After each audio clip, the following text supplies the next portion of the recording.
For years, there's been quiet tension between Jay-Z and 50 Cent, and it has always sparked talk behind the scenes in the music industry. Now, 50 Cent is reopening that chapter and bringing those old stories back into public view. He's speaking openly about past disagreements, highlighting the influence, control, and wide reach Jay-Z has held in the music business. According to 50, many people chose to stay on the sidelines when their rivalry was at its strongest. He's also pointing out specific moments and individuals he feels were affected during that time. These reflections have stirred fresh interest in a long-running dispute that played a major role in shaping hip-hop discussions for years. It's a reminder of how powerful their rivalry was and why it still captures attention today. I remember one time walking in the studio, Bleak Beans, everybody was in there, and I was like, man, I'm telling you, man, y'all got a chance right now, just flood it, put out a lot of music, because 50 Cent is coming. And, you know, 4 months later, in the club hit, and it was over. And it was just like, okay, now everybody got to sit on the sidelines and wait this tidal wave out. There's a huge difference in energy internationally in 50 Cent and Jay-Z. In fact, his largest selling record sold 430-something thousand copies. My largest selling records sold 5 million. You let them be fooled in America and think there's a competition there, because America can be purchased. You can buy it with marketing dollars. You see what I'm saying? But the rest of the world, there's not enough marketing dollars to go around. That's why I made a statement about Taylor Swift. I wish you would come take one of my awards so I could black his eye in front of everybody.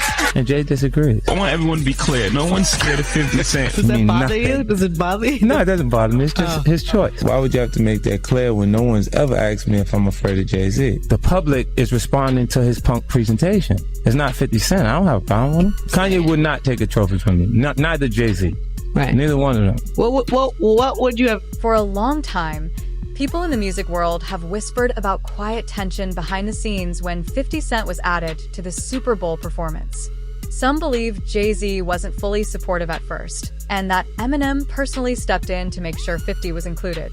This story, whether fully accurate or not, has continued to spark discussion among fans and insiders. The situation has kept attention on the balance of influence between these well-known artists and how decisions are really made at that level. For many fans, it strengthens the idea that Eminem has consistently stood by 50 Cent over the years. His loyalty and public support have helped shape how people see their bond today, showing a partnership built on trust and long-term respect. You couldn't sell more records than Jay-Z. But all you had to do was listen to Benny Siegel, and Benny Siegel was, oh my God. Oh my God. Yeah, he said that. That was the first of me actually hearing it. Like, oh shit. Like, I used to have questions like why every time my album dropped, Jay would drop right on top of me. He wouldn't let me breathe or right before me. Like, I was always close, and always thought like, damn, if a kid, back then it was physical copies. So if you had $20, 20 bucks that you saved up and you was gonna buy an album, and it's under the same house, Rockefeller, between Jay and BBC, 9 times out of 10 you won't buy the Jay-Z album. I never understood that every single album that I dropped, Jay dropped right on time. And it was like, damn, like to have in-house competition at that magnitude was crazy. Jay already the boss, but I always thought that, like, let me breathe. But to maliciously plot to hold me back, I don't know, man. I don't believe that. I don't want to believe that. I mean, but like I said, Dame would know better. Even with all his success, 50 Cent is widely known for staying loyal to the people who came up with him. Artists like Tony Yayo have praised him as a true hip-hop legend who remains down-to-earth and approachable, especially to those trying to make their way in the culture. His willingness to stay connected has earned him long-lasting respect from fans and peers alike. Many fans often compare this to the image of Jay-Z, who is seen as carrying himself in a more reserved and larger-than-life way. That difference in personality has created a clear contrast in how the two icons are viewed. While both are respected for their achievements, their different styles have shaped how the community connects with them. Big homie Jay-Z, right? I said to my nephew, I said, yo, listen, I have to ask him this straight up. So I said, yo, who is the people that's on NFL? And he said to me, and I'm sorry for anybody who don't understand, and he said, the white guy called for 50 Cent. So I said, who's the white guy? I'm digging this Jimmy Iovine. And he said, no, Eminem called directly for 50. And he said, that's his guy. He said, I can't do it if I can't bring 50 up. But that's his guy. That's beautiful. And guess who's Dre's guy? Your guy.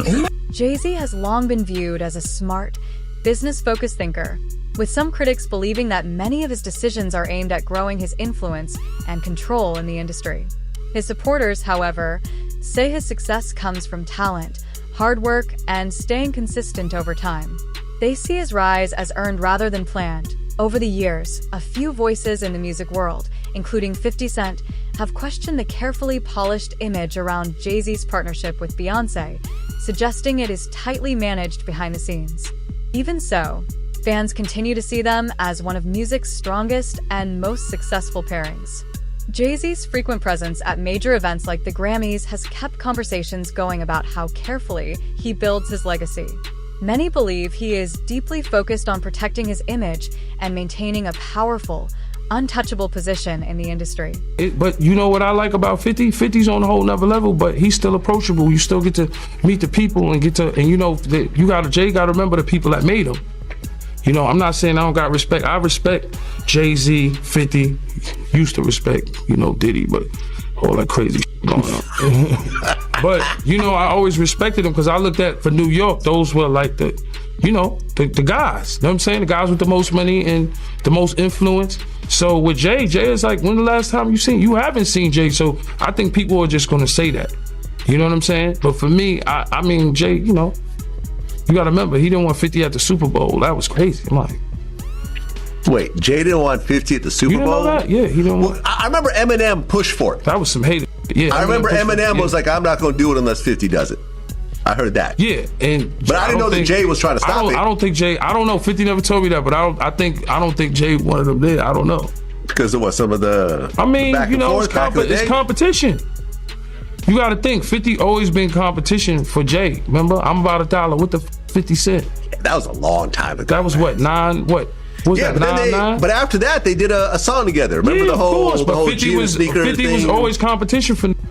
Then remember Jay said, yo, 50's coming. He told Siegel and them, and Memphis Bleak and all them. Yeah. And come on, 50's like, he's on a whole nother level. You got to remember, he came after Jay and Rockefeller. G-Unit came, and people might G-Unit, but with Eminem, Dr. Dre, 50 Cent, nobody has outsold us, bro. Yeah. Nobody has had the effect that we had. 20, y'all. Yeah. And it's different than when it was 2016. You know, the game has been elevated. As we can tell, there's no expense being spared. We had a Black Billionaires Lunch. Yeah. You understand? Right. And we here together, and we're gonna keep staying together. We getting tighter. You know what I'm saying? And united we stand. And ain't nothing else to us. Black excellence. Right? New lawsuit coming with Jay. The part with Jay. I go, oh shoot, like to us. Black excellence. Right? That had to be there. We getting tighter. You know what I'm saying? And united we stand. And ain't nothing else. Black excellence, they're sitting there like, yeah. It's the billionaire brunch. Oh, like, I hate you, man. Unaware of anything going on here. This is the one time I'm gonna be with you this year.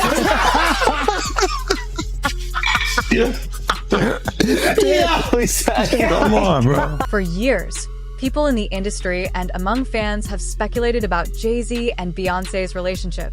with some critics claiming their partnership helped boost both of their careers in a strategic way.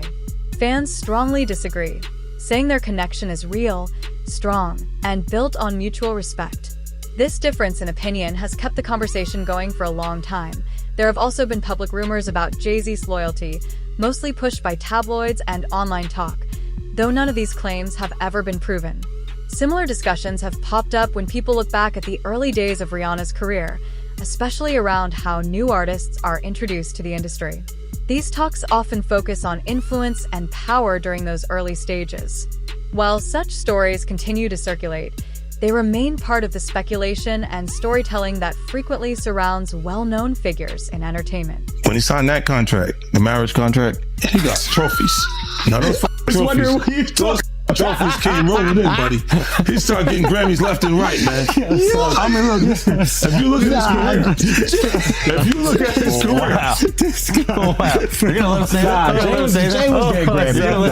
he had one. Exactly. He had one. He ain't show up. He had like 20 now. Oh, Lord. He had like 18 since he been down. Look, he had one, bro. Hard Knock Life. You're not wrong. He was one. At the same time, he got them shits. He started drinking. His pictures were thinks the cup. Wait a minute. So you're saying the success is derived from the marriage? I've absolutely been treated differently. The accolades. Because he's no longer viewed as what, like a street or gangster rapper. Now he's viewed as a businessman, entrepreneur, family man. And the biggest ones because of the position Beyonce's. His career, you can look at that and say the association to Beyonce is when he started to receive the 16, 17 Grammys since he's been with Beyonce. Right? And you go prior to that, one. Right. You see what I'm saying? So that came in association, like you see that their kids even have Grammys. Like they don't sing yet. They don't sing. Right. They don't rap yet.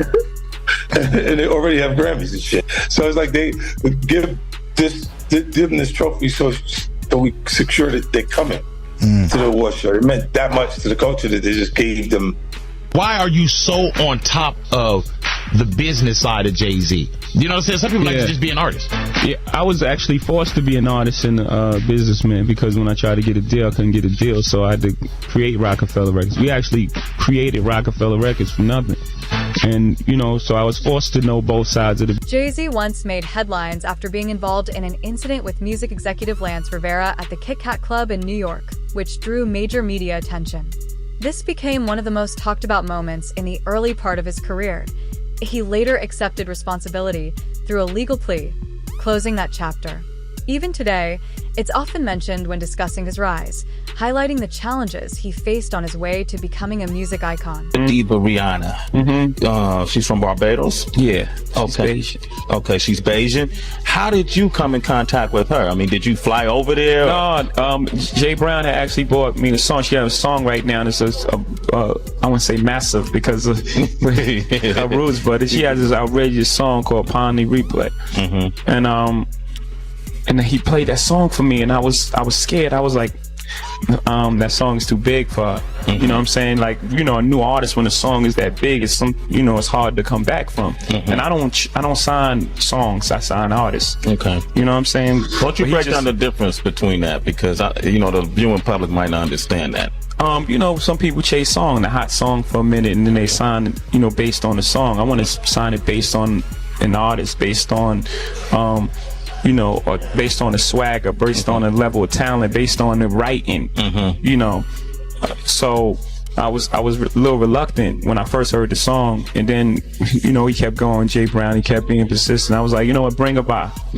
And when she walked into our office, I was like, she just had, it was just something about her. It was just, she had this, it was just something about her. And then she performed the song, and I was like, okay. Then, we sat down and we talked, and they were talking about how she would stay in the studio and try to get the verse over, and then come back the next day. I was like, oh, work ethic, everything is there. So we signed it that night. We didn't let her leave the office. Really? To 3 a.m. was when that contract got signed. So from the meeting around 3, 4 in the afternoon, we signed it by 3 a.m. Wow. That day, I was absolutely certain. But Jaguar has been warning us about Jay-Z.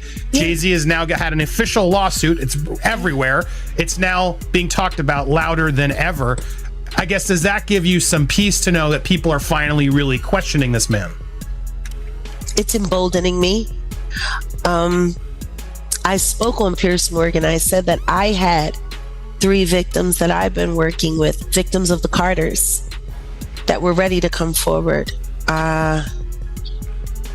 This might help them feel a little more confident now. So this is great because he's been evading. But the thing is, everyone in the backdrop knew that he was the celebrity John Doe.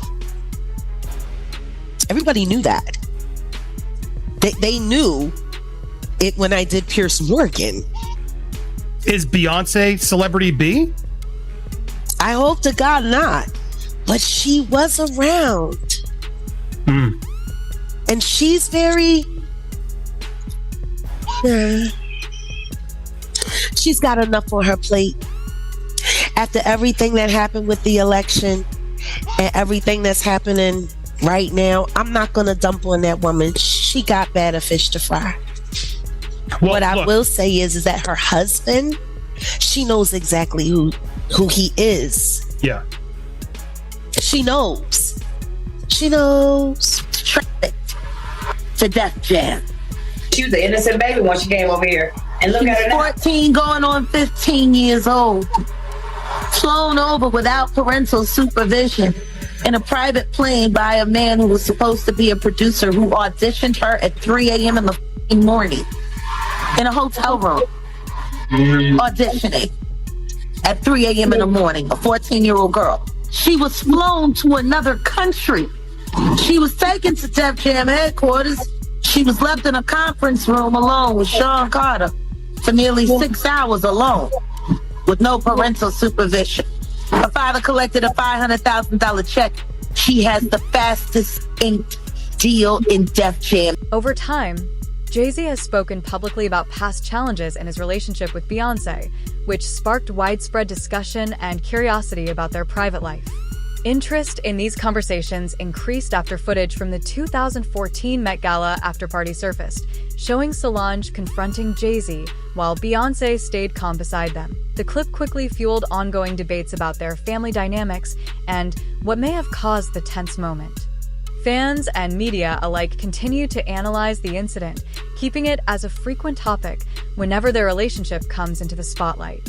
He turned himself in tonight, and the cops started working on his rap sheet, accusing him of a stabbing at a trendy party. Kimberly Richardson is at Midtown South right now. Kimberly. Well, Rosanna, just a few hours ago, police here at Midtown South arrested Sean Carter, better known as Jay-Z.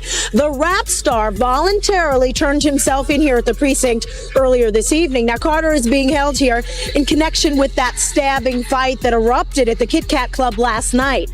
But just a few moments ago, Carter's attorney had this to say. He's not involved in this, period. He was at the club? That's my only comment. He wasn't involved in this. So it was someone else that did the stabbing and the hitting? I didn't say that. I said he was not involved in it. Now, Slovis goes on to say that at no time was Jay-Z hiding from the police, that they were in touch with cops all day and that they're trying to resolve this as gentlemen. But as Mike Sheehan shows us, others say they've seen the dark side of Jay-Z. Industry experts and fans have long discussed the complexities of Jay-Z and Beyonce's relationship, especially since so much of their careers and personal lives are in the public eye. Speculation involving other well-known artists has only intensified the chatter. Meanwhile, Beyonce's calm and composed presence amid constant rumors has added to the intrigue surrounding them for many observers. These dynamics spark ongoing questions about whether their partnership is driven by strategy, loyalty, or a mix of both. This combination of talent, influence, and mystery keeps the world fascinated by one of music's most powerful and enduring couples. Difficult to say, I'm going to talk about the problems in our marriage. I'm going to talk about how we almost lost things. And for her to say, I'm going to talk about my pain and anger at you. What were those conversations like? Again, it didn't happen in that way. It happened, we were using our art almost like a therapy session. And we started making music together. Mm-hmm. And then the music she was making at that time was further along. So her album came out as opposed to the joint album that we were working on. Mm-hmm. We still have a lot of that music. And this is what it became. There was never a point where it was like, I'm making this album. I was there. Right. I was right there the entire time. And what was her reaction to your work, and what was your reaction to hers? They must have caused, I think, they were pain for each of you, right? Of course. And it both very, very uncomfortable, but sitting in that, the best place in a hurricane is like in the middle of it. Yeah. We were sitting in the eye of that hurricane. Maybe not use hurricane because so many people are being affected right now, but the best place is right in the middle of the pain. Right. And that's where we were sitting, and it was uncomfortable. And we had a lot of conversations, and really proud of the music she made, and she was really proud of the art I released. And at the end of the day, we really have a healthy respect for one another's craft. I think she's amazing. Right. Most people walk away and like divorce rate is like 50% or something, because most people can't see themselves. The hardest thing is seeing pain on someone's face that you caused and then have to deal with yourself. Yeah. So most people don't want to do that. Yeah. You don't want to look inside yourself. And so you walk away. It's my soulmate, it's the person I love, and you can be in love with someone. You can love someone and and if you haven't experienced love and you don't understand it and you don't have the tools to move forward, then you're gonna have complications, period. And if you can either address it or you can pretend until it blows up at some point. And for us, we chose to fight for our love, for our family, to give our kids a different outcome. You see, to break that cycle. For Black men and women, to see a different outcome. Like you were saying, it's not this celebrity couple. We were never a celebrity couple. We were a couple who just happened to. Rumors about Jay-Z's personal life keep appearing in the media, especially stories involving other high-profile figures, which often spark widespread debate. Fans and industry insiders see these stories as a reminder of how fame magnifies every move an artist makes. These discussions highlight the ongoing tension between public image and private life, showing how power and influence shape perceptions in the music world. The constant attention keeps people talking, analyzing, and speculating about the lives of some of the industry's biggest names. And a new twist in a high-profile lawsuit accuses rapper Jay-Z of raping a 13-year-old girl in 2000 alongside Sean Diddy Combs. The lawsuit, originally filed in October, was refiled today to include Jay-Z as a defendant. The anonymous accuser claims the assault occurred at an MTV Video Music Awards after-party. Jay-Z has denied the allegations in a statement on Roc Nation's Instagram, calling the accusations heinous and urging a criminal complaint be filed instead of a civil one.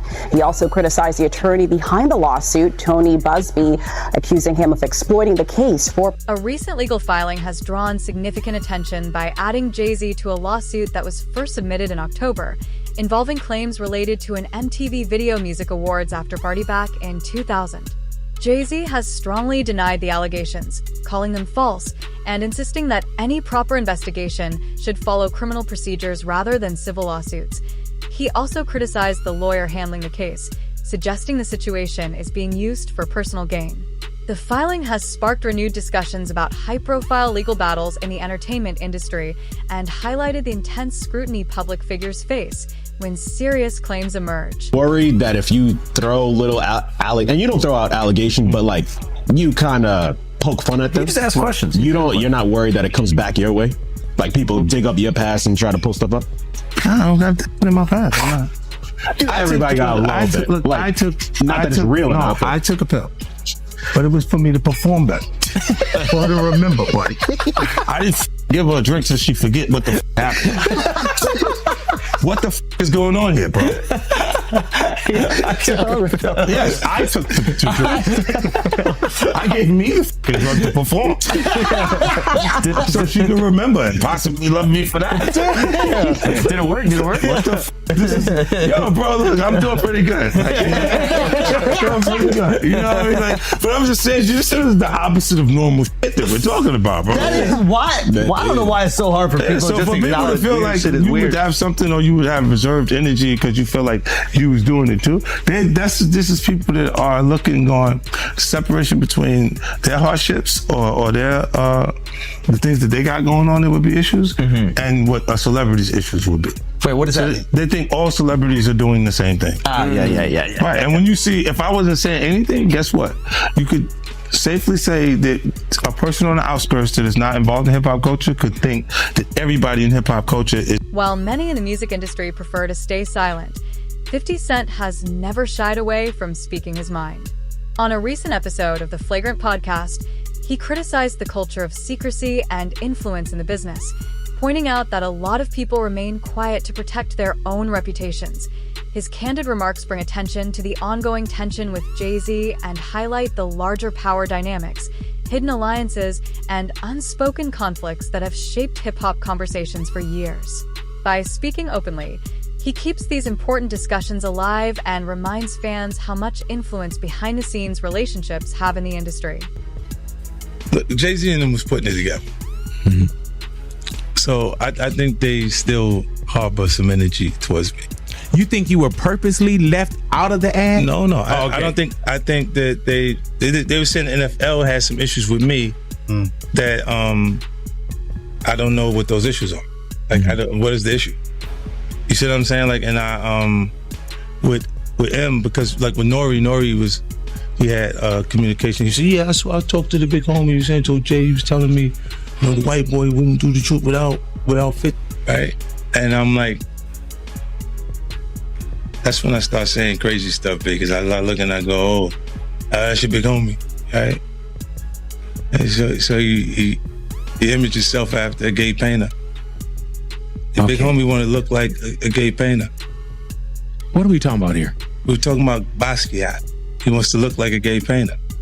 Oh my God, I think I know where we're going with So now look, what I'm saying to you is, look, when you start looking at, that's not mine, that's theirs, they're Harper, right? But when you look at, M is looking at the entire legacy. 50 Cent didn't hold back during his appearance on Big Boy TV, bringing his signature humor and bold opinions directly at Jay-Z. He poked fun at Jay-Z's recent style choices, drawing playful comparisons to current artistic trends, while making it clear that he's never been one to hold back. In an industry where many tread carefully, 50 Cent stands out for speaking freely. He says exactly what he thinks, no matter who's watching, keeping his commentary honest, unapologetic, and always attention-grabbing. If you haven't seen it, which I hadn't seen it until this morning when I saw this headline, Kim found it for me. Let's watch this clip quickly. Crazy Let's that you watch haven't Tyra seen pushing to get this out of Rihanna, and when it does, man, it made me feel very, very uncomfortable. Audition. But before I met him, I was so nervous. I was shaking literally. But the moment I walked into the office, the atmosphere was so warm and welcoming. And you had to sing a cappella for him? Yes, I had to sing. I sang Fun to Replay. I sang another ballad from the album last time. So then what did he say to you? He said something to you. Oh yes, he said, we don't sing songs here, we sing artists. And there was this little pause, and I was nervous. But then he said, I'm very interested. And there was this sudden feel of relief. But then he said something about a window and a door or something. Oh, then he said, he did it homework. I did a lot of homework on you, this lady. He said, there are two ways to leave here, either through the door with the deal sign or through this window, and we're on the 29th floor. So you was like, where's the pen? Where's the paper? I'm signing. Yeah. The audience is so uncomfortable. Like, I don't know if Tyra was trying to get that on the record, but my God, what Jaguar? He threatened her. This is her own words coming out of her mouth, and she was a kid at that time, correct? 15-year-old girl who had been flown to the United States without parental supervision or a chaperone, brought to a grown man's office in a large corporate Manhattan building. Everybody knew when she flew in. I was there the day she got signed. And beautiful. When girl. I met her that day, I knew she was a star. Like, just her look, the way she walked into a room and her confidence, and she performed in my office. And she was what, 17 years old at that point? She was 16. 16, and she has the confidence of it. She's like an old soul in a sense, right? Absolutely. So she walks in your office, and what? She just belts out a tune? Belts out a tune. She performs, and I tell her, there's no way out of this office. I signed her. 50 Cent has frequently pointed out the close connection between Jay-Z and Diddy, describing them as two major players operating in the same sphere. However, he notes a key difference in their approaches. Jay-Z takes a quieter, highly strategic route, while Diddy's moves are more visible and public. This contrast highlights how power and influence can be exercised in different ways at the top of the music industry. It shows that success isn't just about presence, it's also about strategy, timing, and knowing when to act behind the scenes. We were speaking about just the statement. Right. The statement, you were saying you felt like that was calculated. That was, that the statement is something from, you can tell it was written by a lawyer. Because there's a point where it kind of gets aggressive. He says, like, you're gonna find out, like how I'll handle this. Like, and that's an attorney want to be combative with another attorney. That's not like your publicist wouldn't say those things. This is on your put that up. Yeah, this is on 50? Yeah, it says I don't know what's going on, but are we still gonna have the Super Bowl? I'm just asking for a friend. Yeah, I'm asking for Kendrick. You know, I'm just trying to figure out if we're still doing everything the way. Because look, they will fall back, but they the NFL, they won't necessarily be associated to that. Right.